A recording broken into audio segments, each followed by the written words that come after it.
나미야 잡화점의 기적입니다. 나미야 잡화점의 기적. 아, 이거 꽤 오랫동안 1위에 베스트셀러 1위에 올랐던 그런 작품이 되겠습니다. 자, 개괄적으로 설명을 해주시죠. 네. 예. 이 나미야 잡화점의 기적을 첫 그 작품으로 그 선정하신 이유도 있을 것 같은데요. 예. 지난 시간에도 말씀드린 것처럼 이제 두 작품 중에 그 고민을 좀 했습니다. 용의자 X의 헌신이 워낙에 우리나라에 이제 알리게 된 맞아요. 책이기 때문에 그걸 먼저 할까, 혹은 이 오늘 할 나미야 잡화점의 기적을 할까 이제 고민을 하다가 그래도 최근에 이제 인기 있기 때문에 좀 골라봤습니다. 이 나미야 잡화점의 기적은 2012년도 3월에 일본에서 출간을 했고요. 네. 이게 72번째 작품입니다. 72번째. 그러니까 총 84권 중에 예, 71번. 72번째. 놀랍죠. 아, 이 이후에도 12권이 더 나온 거예요? 그러니까 몇 년 안 됐는데. 네. 그러니까 한 해 한 3권씩 쓰는 작가이기 때문에. 그리고 이 나미야 잡화점의 기적이 한국에 출간된 거는 이제 2012년 12월. 그러니까 한 9개월 있다가. 일본에는 3월에 나왔는데 일본에서는 그게 사실은 번역하는 작품도 그 시간도 상당히 걸리는데 그럼 그 나오자마자 바로 번역이 들어갔다고 봐야 되겠네요. 그렇죠. 그래서 이 책 같은 경우는 꽤 빨리 나온 지 뭐 한 9개월 만에 그러네요. 그 일본에서 출간된 지 나온 거니까 상당히 빨리 이제 됐고요. 근데 이거 굉장히 두꺼운 책이잖아요. 이게 456쪽. 456쪽 정도 될 두꺼운 책이고. 웬만한 책 한 권 반 정도 나온다고 보면 되겠네요. 그렇죠. 그리고 이제 이 책으로 또 상을 또 탄 것도 있어요. 제7회 일본 중앙공론 문예상을 탔고 또 전 세계에서 500만 부 이상이 팔렸다 그래요. 500만 부요? 예, 500만 부 정말 놀랍습니다. 이 한 권이 한 권. 뭐 값으로 따지면 엄청날 것 같은데. 그러네요. 500만 부 이상 팔렸고 또 영화로 이제 만들어지는데 올해 2017년도 일본에서 이제 영화로 만들어질 예정입니다. 그래서 뭐 이게 아직은 영화화된 건 없고요. 안 됐고 이제 배우 섭외까지 다 마친 걸로 이제 제가 그 얘기를 들었습니다. 그럼 올해 안에 이거 만나볼 수 있겠네요, 작품을. 그렇습니다. 저희가 볼 수 있습니다. 근데 이제 뭐 큰 기대를 걸기에는 소설로 먼저 읽으신 분들은 영화나 드라마로 만들어진 거에 대해서 기대치가 높으니까 실망감도 높아서 말이죠. 계속 말씀드리지만 이제 역시 그 영화나 드라마보다는 이 소설로 읽어야지, 글로 읽어야지 더 감동이 있고 재미가 있는 것 같습니다. 이 나미야가 무슨 뜻이 있는 건가요? 이게 이 사람 이름인데 어떤 할아버지의 이름인데요. 그래서 읽은 분들은 다 알겠지만 이제 잡화점이라고 하니까 동네 구멍가게입니다. 사실 아주 뭐 부유한 동네도 아니고 조그만 동네의 구멍가게에서 이 잡화점을 운영하던 할아버지 이름이에요. 나미야가. 근데 재밌는 게 이 작가가 왜 나미야라는 이름을 지었을까라고 생각해 보면은 일본어에 이제 나미야가 아닌 나얌이라는 뜻이 괴로움, 번민, 뭐 고민, 걱정 이런 뜻이라 그래요. 아, 그래요. 그래서 이 이름에서부터 뭔가 좀 풍기는 그 이야기가 있지 않을까. 그러니까 단어 순서를 좀 바꿔서 비슷하게. 하지만 거기에 또 내포되어 있는 뜻이 있을 것이다. 추측해 볼 수 있겠군요. 그래서 이 줄거리를 살짝 이제 얘기해 드리면은. 어떤 그 30년간이 이 나미야 잡화점이 비어 있었어요. 오래된 가게인데. 그러니까 이제 오래전 옛날에 이미 장사를 안 하고 비어 있는데 어느 날 이곳에 이제 경찰을 피해서 3인조 좀도둑 청년들이 이제 숨어들게 되죠.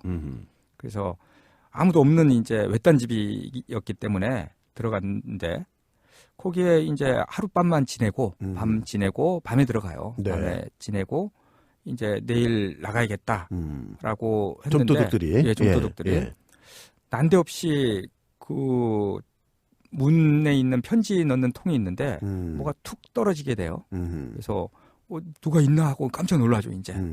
그래가지고 가서 살금살금 가서 보니까 편지가 도착했어요. 아니 이 시간에 누가 웬 편지야 하고 이제 조심스럽게 편지를 열어보는데 그 내용이 좀 특이합니다. 내용이 왜냐하면은 어떤 사람이 고민을 상담을 해오는 편지였어요. 고민을. 그래서 이제 그 첫 편지가 그 달토끼라는 이제 그 예명을 쓰는 달토끼 하니까 기억이 나요. 좀 기억나시죠? 거기까지만 기억납니다. 예, 틀림없이 읽었어요, 저도. 예, 저도 그렇죠. 덜 덕후긴 하지만. 예. 덕후인 저도, 예. 아주 덕후인 저도, 예. 또 까먹어요. 그래서 지난 시간에 말씀드렸다시피 이 히가시노 게이고 작품의 큰 특징 중에 하나가 여러 번 읽어도 재밌다는 거죠. 예, 큽니다. 그 재미가. 설명해 주시죠. 그래서 그 내용이 이제 뭐냐면은 이 여자의 편지였는데 자기가 이제 펜싱 국가대표를 목표로 이제 연습을 하고 있는데 그 남자친구가 결혼하기로 한 남자친구가 이 암에 걸려서 시한부 선고를 받았다는 거예요. 그래서 아니 자기는 이 올림픽도 중요하지만 이 남자친구가 언제 죽을지 모르는데 간병을 하고 싶은 거예요. 그래서 올림픽을 포기하고 간병을 해야겠다라고 마음을 먹는데 이 남자친구는 굳이 간병보다는 이제 올림픽을 나가라라고 이제 이 선택의 갈림길에서 굉장히 이제 고민을 하고 있는데 이걸 고민되겠네요. 그렇죠. 예. 그래서 어떻게 하면 되겠습니까? 어떤 선택을 해야 되겠습니까? 라고 이제 편지가 온 거죠. 그런데 이 좀도둑이 3명이 읽어보다 보니까 조금 이상한 점을 발견해요. 왜냐하면 요즘 얘기가 아니야. 시대가 안 맞는구나. 예. 과거에서 온 편지였나요? 과거에서 온 편지예요. 그것도 수십 년 전에서 온 편지. 거기서 말하는 올림픽이? 이제 1980년에 있었던 모스크바 올림픽이에요. 모스크바 올림픽. 그러니까 이 시점이 이 좀도둑이 그 나미야 잡화점에 들어간 시점은 2011년 정도고 그거보다 30년 전인 2010년 그때 고민이 담긴 편지가 그쪽으로 이제 도착을 해서 거예요. 보게 된 그래서 거죠. 이제 처음에는 몰랐죠. 네. 그러다가 이게 웬 거냐 하다가 이제 나중에 알아차리게 됩니다. 근데 재밌는 거는 그 스포일러 하시는 거 아니죠? 스포일러 아닙니다. 모스크바 올림픽이 그 특별한 올림픽이거든요. 왜냐면은 이 동구권만 참여한. 맞아요. 서방 그때 냉전이 아주 심하게 미국, 한국, 일본 다 참여 안 했어요. 맞아요. 그러니까 이 좀도둑은 아는 거예요. 그 올림픽이 열리지 않을 거라는 거를. 그렇기 때문에 조언을 올림픽보다는 간병을 해라라고 이제 해줄 수 있는 어떤 그 재미있는 그 이야기인데 이걸 그렇군요. 이제 우리가 그 타임슬립이라고 하죠. 자, 타임슬립에 대한 이야기 잠시 후에 더 해 나가겠습니다. 이 지금 줄거리 그 앞에 잠깐만 소개해 주신 거잖아요. 몇 페이지 안 되는 거. 근데 여기 얼마나 흥미롭냐고요. 계속 읽게 만드는 요소들이 아주 많이 재미있죠. 있습니다. 나미야 잡화점의 기적에 대해서 이제 설명을 드리고 있고 이 작품을 이제 작품 설명으로는 첫 번째 작품으로 선정을 해서 말씀을 나누고 있습니다. 타임슬립에 대한 얘기 좀 더 해볼까요?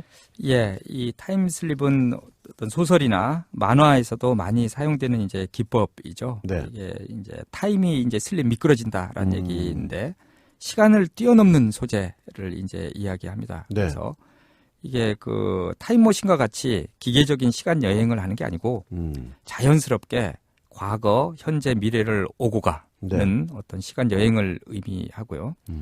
영화에서도 많이 사용되죠. 우리나라 영화 뭐 동감, 뭐 이런 프리퀀시 외화 같은 경우에서는 이것도 이제 시간을 넘나들기 때문에 우리 그런 얘기 많이 하잖아요. 뭐 타임머신 타고 과거로 한번 가보고 싶다. 뭐 미래로 가보고 싶다.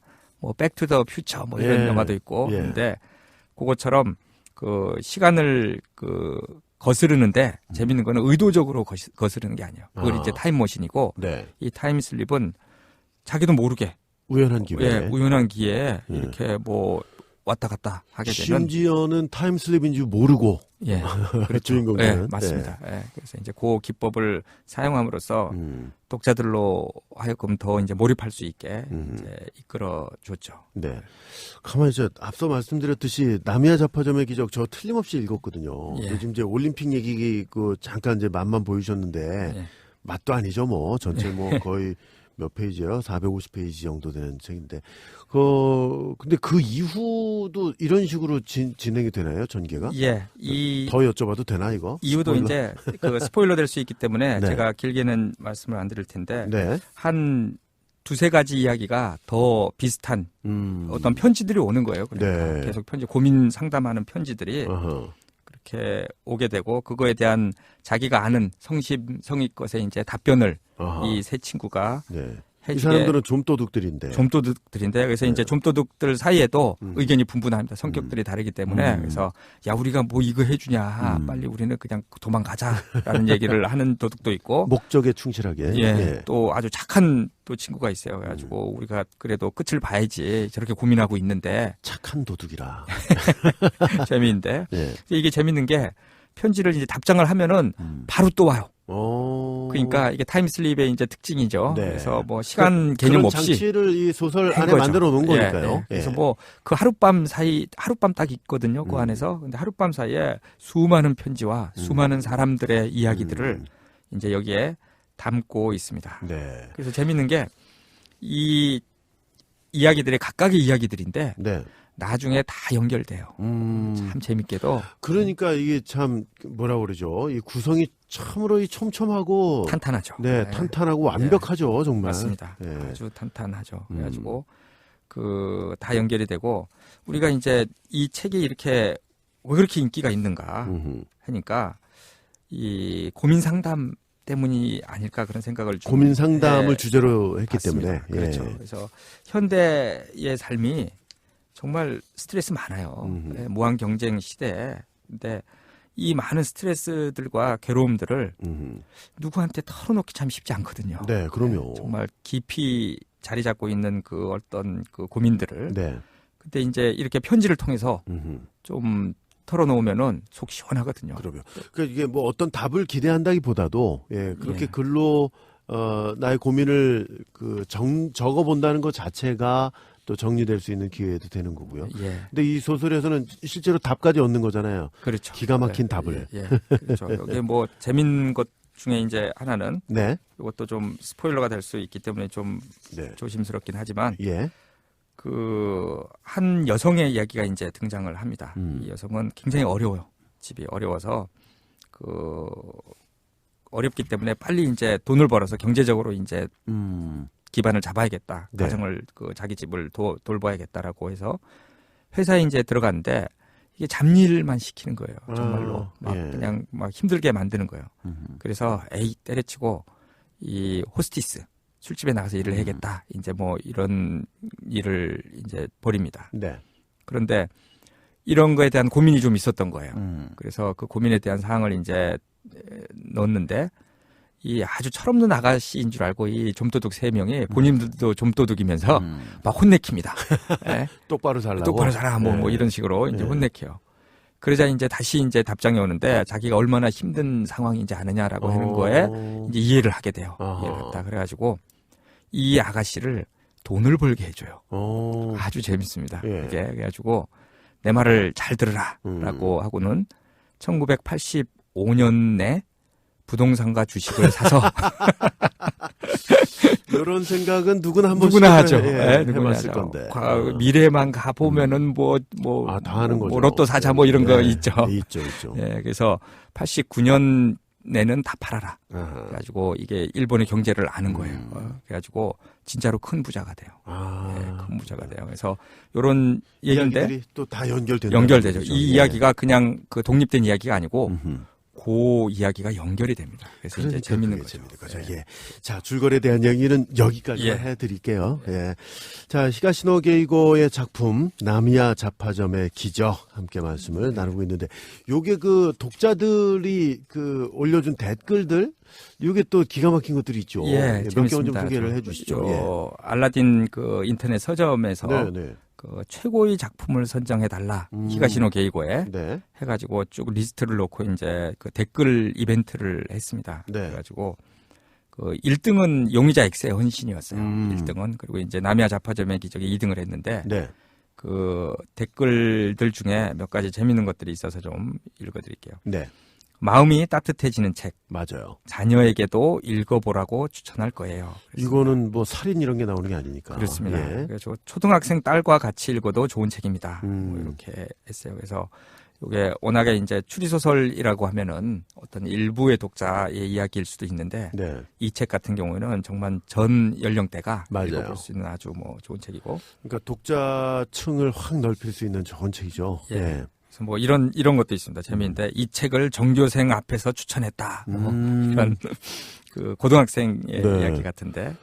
뭐 이런 것, 또 정말 책을 읽고서 눈물을 흘린 건 처음입니다. 뭐 이런 얘기도 있고. 진짜 감동적이었던 예. 기억이 나요. 예. 예. 그거는 기억이 나는데 내용은 기억이 잘 안 납니다. 또 뭐 이런 거 무심코 집었다가 예. 단 몇 시간 만에 다 읽은 책. 그거는 100% 공감합니다. 이건 뭐 공감할 수밖에 없죠. 예. 그 뭐 비행기 기다리는 동안에 예, 뭐 서점 가서 이제 구입을 했는데 예. 예. 도착할 때까지 다 읽었다. 뭐 맞아요. 그런 경우도 많죠. 있습니다. 네. 자, 그리고 또 하나 지금 자료를 준비해 갖고 오신 게 있는데 나미야 상담소? 이거 뭐예요? 예, 이게 사진인데. 이게 아주 예. 제가 자료를 찾다 보니까 네. 굉장히 재미있는 그 상담소가 하나 있더라고요. 어허. 이름이 나미야 상담소입니다. 예. 이 책에서 이름을 딴 건가요? 그런 것 같아요. 예. 이 책을 이제 읽은 분이 굉장히 그 감명 깊게 읽고 뭐 어떤 개인인지 단체인지는 잘 정확히 모르겠는데 네. 이게 뭐냐면은 그 인터넷에 상담소를 하나 개설을 해놨어요. 상담소를 마치 그 남이야 잡화점의 기적에 있는 그것처럼. 네. 그리고 손편지로 받나요? 손편지를 받습니다. 진짜로. 그리고 손편지로 네. 답을 해줘요. 와. 우리나라에 이게 있어요. 그렇군요. 그래가지고 어떤 고민이든 상담해 드립니다. 뭐 당신의 고민을 담아주세요. 해가지고 이 손편지로 받고 하는 것도 있고 한번 나미야 상담소를 아마 인터넷에 검색하시면은 네. 나올 거라고 생각하는데 최근에 생겼어요. 한두 달 정도밖에 안 된 것 같아요. 그렇군요. 뭐 이런 이야기도 있고 네. 재밌습니다. 이 뒷이야기들이 참 무성하게 많이 남길 정도로 명작이라는 얘기가 되겠습니다. 예.